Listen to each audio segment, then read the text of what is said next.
That's a good idea. Okay, good. Hi, I'm Steve Holmes. Welcome to the Shade Tree Mechanics. And I'm Jack Shepard. Today we're going to be replacing the timing belt, considered a maintenance item on this '88 Dodge Daytona. We're also going to take a look at a 1984 Toyota Corolla. The speedometer stopped working some miles ago, and we're going to investigate it and see what happened. And a whole lot more. Today on the Shade Tree Mechanic. The Shade Tree Mechanic is made possible by your company name here. Because your company name here has products, people, and service to help you get the job done right the first time. And by This Space for Rent, because This Space for Rent has merchandise that is similar to but does not impose on your company name here. That's This Space for Rent.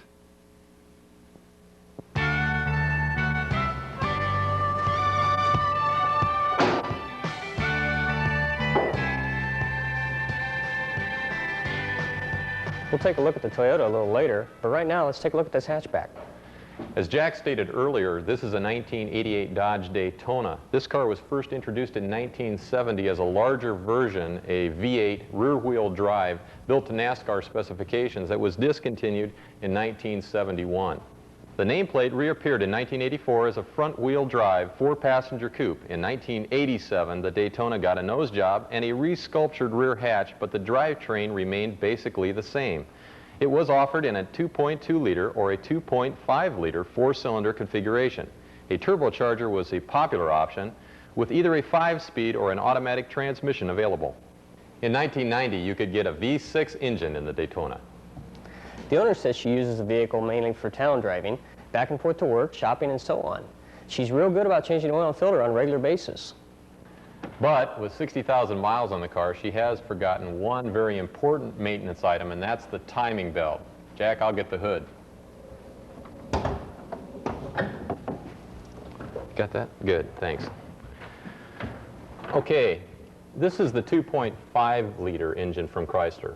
This is a four-cylinder engine. It's installed transversely. It has a 5-speed manual transmission. This engine, along with the 2.2-liter, its smaller brother, are really the mainstay of all Chrysler products for the last 10 years. What that means to you at home is, if you own an Aries, a Daytona, Shadow, New Yorker, Reliant, LeBaron, with a 2.2 or 2.5-liter engine, the techniques demonstrated here today will be almost identical to your car. Jack, you want to take over about the timing belt? You bet, Steve. Now let's talk about where the timing belt is and what it does. As we said before, the engine is mounted transversely into the body with the cylinders here. The pistons inside the cylinders go up and down, with arms off the pistons turning the crankshaft. One end of the crankshaft goes into the transmission, which eventually turns the front wheels. Meanwhile, at the other end, the crankshaft is turning the timing belt, which controls the timing of the valves that are opening and closing. Opening to let in fuel-air mixture, closing for the combustion process, and opening again to let the exhaust out, repeated thousands of times a minute, millions of times a day, without missing a beat. As long as the timing belt does its job. But if the belt is left unchecked and a tooth should break, or the belt should happen to snap, then the whole process stops. Now we're ready to begin work. We're going to jack up the car to get a better angle at this timing belt. We're going to set the parking brake. We're going to take off the right front wheel. In order to do that, we have to use a floor jack. We're going to support the car with jack stands. Always remember, when you jack up a car, that's dangerous. Use shop safety. There we go. As Steve removes the right front wheel, we'll also be removing the lower splash shield on the right-hand side.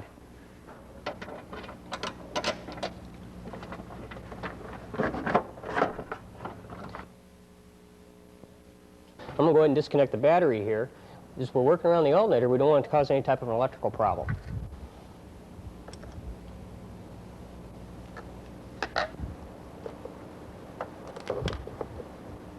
I've just finished removing the splash guard, and looking inside, you can see I got my hand on the pulley on the end of the crankshaft.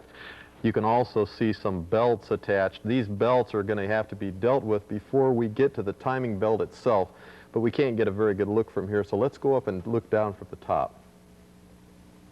I'm at the front of the car facing the engine. I'm going to put my hand on the valve cover to its immediate left is the cover over the timing belt. That's what we're going after. You can see from the top view that we've got some problems. This is the air conditioning compressor and its belt. Below it is the alternator and its belt, and below the alternator, which you can't see very well, is the water pump. And then at the back of the engine, I'm going to try and show you, is the power steering pump. And all these have belts that have to be taken off before we get to the timing belt. So, Jack, where do we start? Well, Steve, we have 3 belts here. First, we have the air conditioning belt. Secondly, we have the alternator belt, which drives the water pump. Third is the power steering belt. First, we're going to begin by removing the air conditioning belt. We'll do this by loosening the 3 bolts on the air conditioning idler pulley.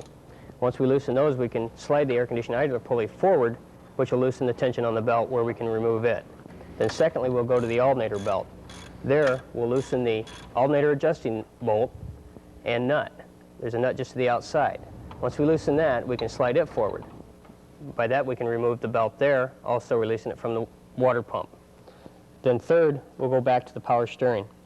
There's 2 bolts we have to loosen, which loosen it from the adjusting bracket where we can slide it forward. Once we've got it loose, that'll loosen the belt. We can remove the belt from there. Jack, I noticed you brought the power steering belt out. Looks like there's a pretty good crack in there. What are we going to do about these belts, these other belts? Yeah, with the amount of miles that's on the car, Steve, it's a very good point. The belts are bound to be cracked and dried just from all the heat that you have from the engine. It's a very good time to replace the belts at this point in time. We've removed the belts now for the pulley, for the compressor, the alternator, and the power steering pumps. Jack, are we ready to begin with the attack on the old timing belt? Yeah, we're getting a good start here, Steve. We've got a long ways to go, though. We're not ready yet? Not ready yet. What do we have to do first? Right now, let's go ahead and remove the top cover. Let's get that out of our way so then we can see where we got to go from there. Okay, fine. Yeah, let's see, we're going to need a 10mm wrench, ratchet, remove the top nuts, 1 on each side of the valve cover here, Steve, and then we've got 1 down below. So once we get this off here, we're going to see that we're going to have to remove the compressor and also the bracket for the compressor. On the back side here, we want to make sure we remove the clip here for all of our lines and everything running across the back side of the valve cover, get it safely out of the way. We can pull the cover straight up and out. Okay. There, it's out of our way. Now we can see our timing belt. Okay, this is it. This is what we've been after. That's what we've been after. So what does it look like here? You said we were going to be able to see something after we remove that cover. Well, as you look down inside here, Steve, we can see we're going to have to remove this bracket here that mounts to the compressor, that the compressor mounts to, attaches it to the cylinder block. The reason for that being is we've got a bolt running straight through the back here. Otherwise, without this, with this being in our way, there's no way of removing the belt. It's tying it in. Okay, so this bolt is going inside of the belt. Exactly. And then our aluminum here is wrapping around. All right, well, let's So there's no way of fishing it out of there. Okay. So first we'll go ahead and remove our compressor. Maybe 15mm. Okay, there's an electrical connection here. Exactly, we'll need to unplug that. Okay, I think I can handle that easily enough. That's the connection for the compressor, the AC compressor. Okay. You want to unplug that because we don't want to pull it out of the harness. Just lift it off, pick it up, just set it to the side. Just to kind of get it out of our way. See, we're going to have to remove this bracket here. That's our 15mm also. So go ahead and take out the top 2 bolts.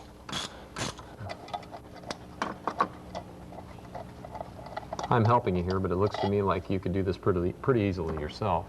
Yes, that's something that one person can do, but a little help never hurts. Okay, now we've got that off and out of our way. We're not going to completely take it out of the vehicle. Now we got that out of the way, we can go to the bottom and pull our bottom pulley off and also remove our cover.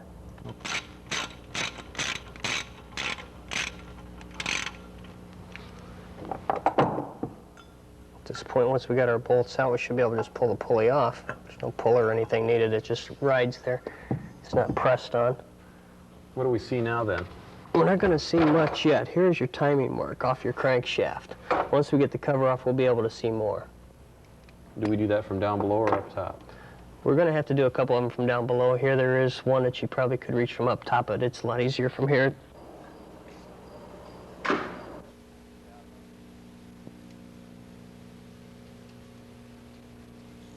Everything seems to be exposed, Jack. What do we do next? Well, Steve, I think at this point, let's see if we can find a block of wood to block this out of our way. And then from there, I think it's time that we get a jack under the engine. Let's try to support the engine and raise that. See if we can't get this up high enough to where we can see our camshaft marks here. I've also put a 2x4 piece on top of the foot for the floor jack so that when I come up in contact with the base of the pan, I'm not going to dent it. It's going to give me a little bit of flex. Let's get just enough pressure on the engine, Steve, that you're just starting to raise it, and then we can loosen them out here. That's good. I think I got it. Might want to also mention, Steve, before I started loosening these bolts, if you noticed, I've marked around the bolt head here.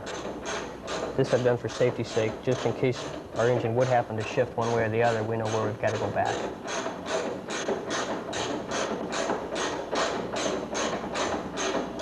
I see that measurement would be critical in terms of The alignment of the engine in the vehicle, the alignment of the drive shaft and the transaxle along with the engine itself.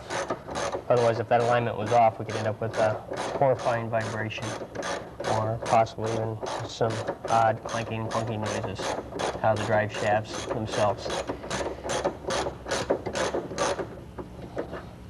Now, we haven't loosened all of the engine mounts, that's right?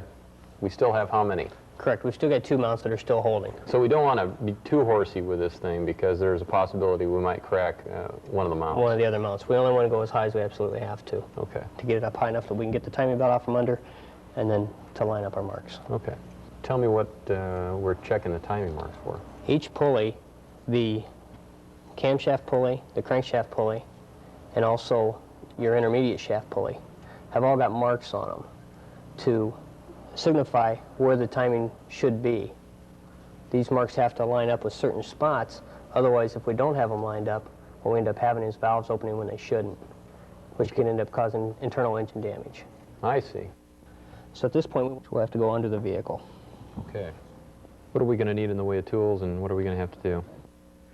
By using a 15mm socket and ratchet, we're going to line up the crankshaft mark with the intermediate shaft mark. This will line up the camshaft mark at the top. Those are two timing marks that we have on the intermediate shaft and on the crankshaft itself. The marks are already there. The only thing I did was highlight them. And we need those two marks to line up to keep everything in time. You would have to go through and make sure that all three of these pulleys line up. In addition to the alignment of the top pulley, is that right? Exactly. So at this point, we want to make sure that our top two timing marks here are lined up. What we're looking at is we're looking through this hole and this hole and this hole. This hole is an oblong-shaped hole which should be to the top of the engine when we've got this aligned, or I should say when we have the camshaft and the crankshaft aligned. There's also an arrow here, and this arrow, along with this hole and this hole, when we look through it, reveals that we have this perfectly horizontal with the base of the end cap bearing. Would you say that's right? Yeah, that's right, Steve. You've got arrows actually on both sides. They need to line up across. And that should be perfectly horizontal with the top of the block of the engine. With the top of the cylinder head cam journal, yes. Okay, Jack, also looking down to the crankshaft. What you're showing here, what you've got your finger on or what you're pointing at there, is our timing belt tensioner. Now this we're going to have to loosen to get the timing belt off. This applies tension to the timing belt to be sure that all of our shafts stay within their time. Okay, Steve, you're going to loosen the timing belt tensioner? You betcha. Got it on. Seemed to come quite easily.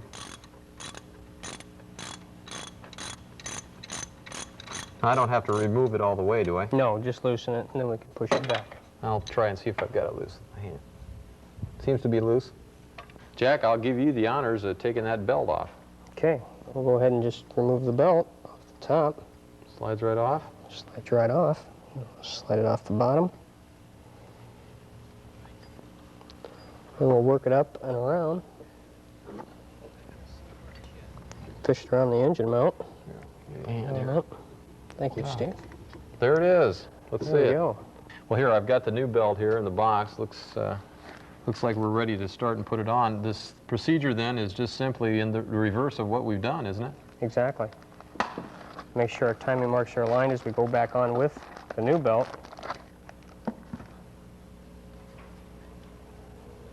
Well, that belt definitely looks a lot better. A lot different than the belt we just took off. This belt looks all brown inside. Brown and shiny from the heat. Our new belt's much more pliable than the old belt. What a difference. Well, it's probably a good thing we did it right now. Looks to me like basically then the only thing left for us to do is put the engine back together, right? Exactly, Steve. And we're going to do that in reverse order. Right. Then we'd be starting with first putting the new belt back on. Mm-hmm. What about putting the new belt on and the tension? At this point, we'll be using a wrench to hold the eccentric into position, while using a torque wrench, we'll torque the lock nut to 32 foot-pounds. After we get that adjusted and we get our belt tension correct, then essentially then we're going to what? Drop the engine back down. We're going to begin to reassemble put the pulley on down below. We're going to put the lower covers on. We're going to start to, I think, readjust our brackets, hook our belts back up. We're going to go back just the same way as we went in. We'll be going back out of it. Well, Jack, looks like we're done.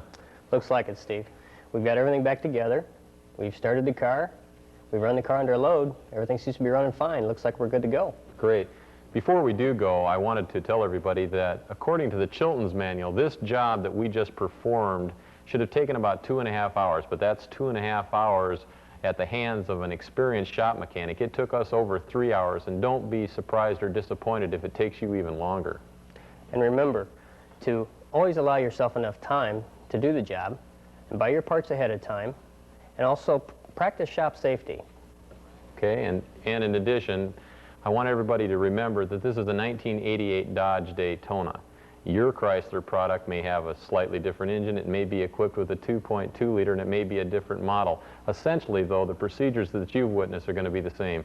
Jack, we ready to close the hood and get this baby out of here and go for the Toyota? We're ready to go. Okay, let's do it.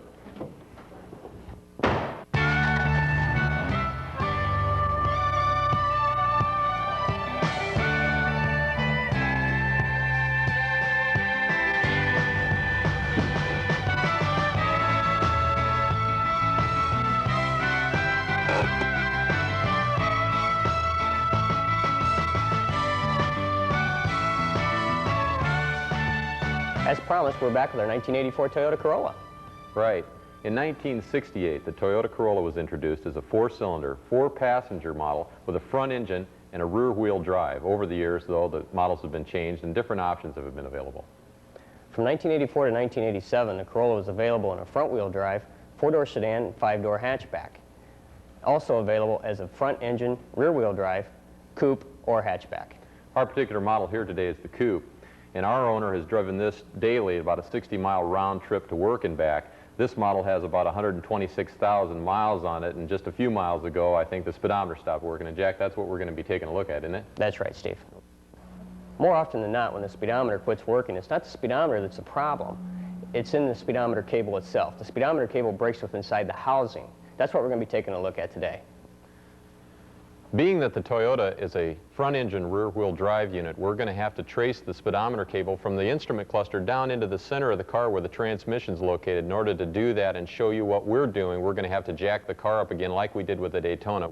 We're lifting the car today with 2 floor jacks from the right side in order to show you a clearer view of the work we're going to perform. When you do the work yourself, you're probably going to be putting the car up on ramps or supporting the car with jack stands. If you do, be sure and set the parking brake and block the wheels.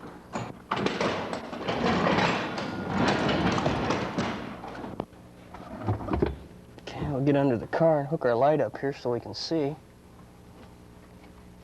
Get a clear view of our cable here. Take a pair of pliers and loosen our cable so we can get the nut off. Just threads in a counterclockwise position. Get her by hand here now. Loosen the nut, and we just pull the cable straight out. We're going to pull the core out of the housing, take a look at it and see what we've got here. So we pull it out, you can see just going in, well, there's our broken cable. There she snapped right in two with inside the housing. So it's all twisted and dry. These cables can be lubricated at times. If you happen to notice, they might be making a little noise, a little bit of a ticking noise. It'll be a rotational type noise that'll go along with the wheels. This is what we're going in to replace. So now we'll go from here to pull our housing out of the firewall. Now that we found out that our cable is what's bad here, I'm going to go ahead and release the grommet from up at the firewall so then Steve can pull the cable on through the firewall and then feed the new one back to me. If Steve's ready up above, we'll have him go ahead and pull it through. Are you ready, Steve? You bet, Jack. I got my hands on it. I'll start pulling. Okay. You should start to see that cable come toward me. Here you go. We're pulling her on through. Kind of help route her through here for you. Okay, we've got the cable through. Now our next trick is going to be to feed the new cable up to Steve.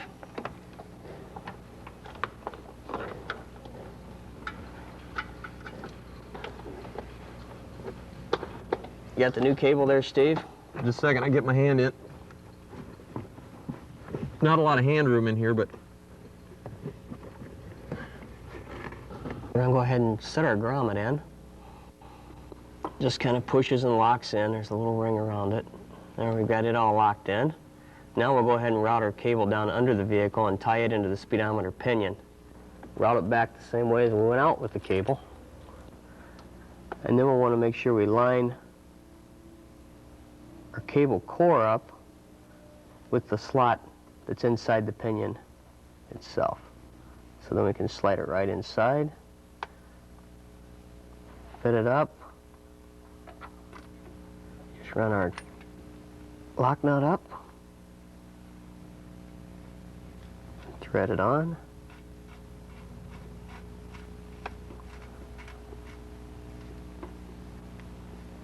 run it up with our fingers as far as we can until we get it snug, and then we'll use our pliers and to give it a few extra twists just to be sure it's tight. There we go. We're now ready to pick up our tools, clean things up, lower the car, go on inside, pull our instrument cluster, get started on our work inside. I'm over on the passenger side now, and reaching up underneath the front of the dash, I'm going to show you where the new cable comes through the firewall. It's already got started through where Jack's put it up, and we've put the new grommet in. You can see it here as you peek underneath as it pokes through as I pull the carpet back. I'm now going to take the new cable, I'm going to stick it across the transmission hump, bring it over underneath the driver's side, and get it ready to put up into the instrument cluster.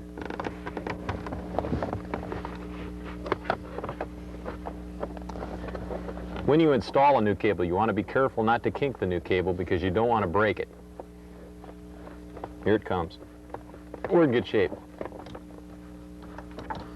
I've now got the new cable stretched across over to the driver's side of the car. You can still see the old cable, which is attached to the instrument cluster. We're now ready to attach the new cable to the instrument cluster, and I'm going to get Jack in here to do that. Jack?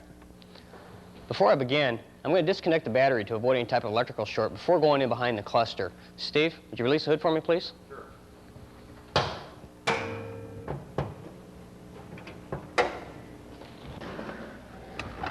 Okay, now that Steve's got the cable inside, we're going to go ahead and remove the lower part of the instrument trim panels here to get to our cluster up above. We're going to have to also lower our steering wheel.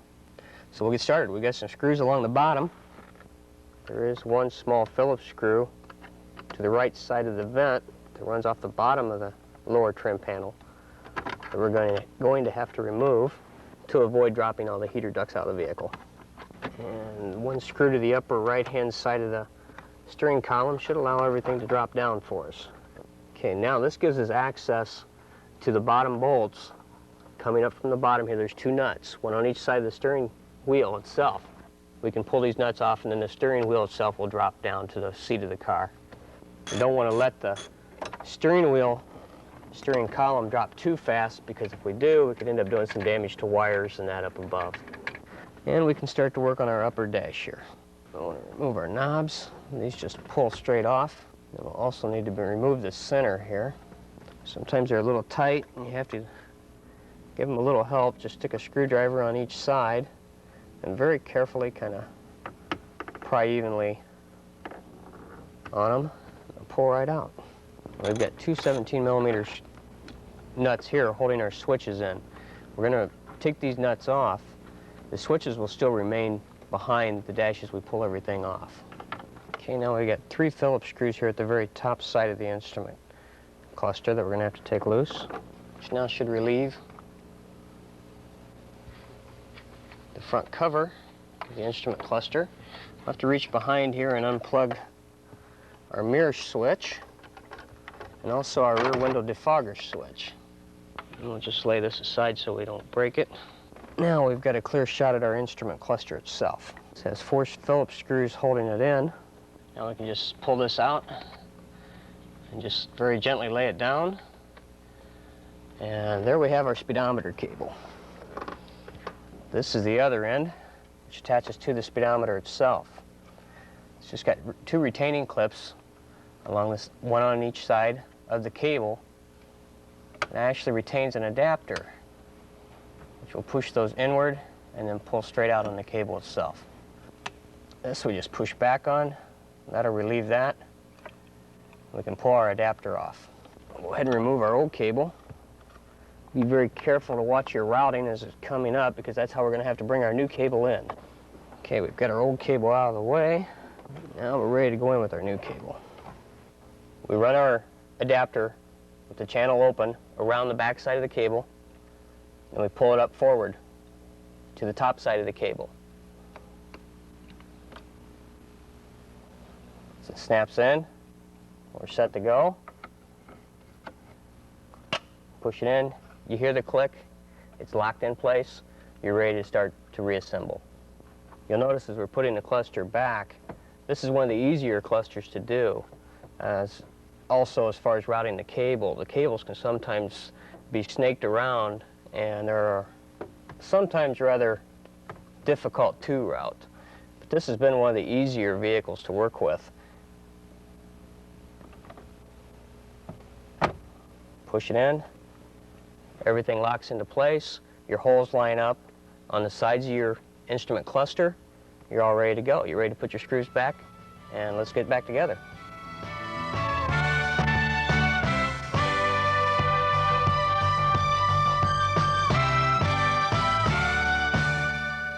All right, we're done.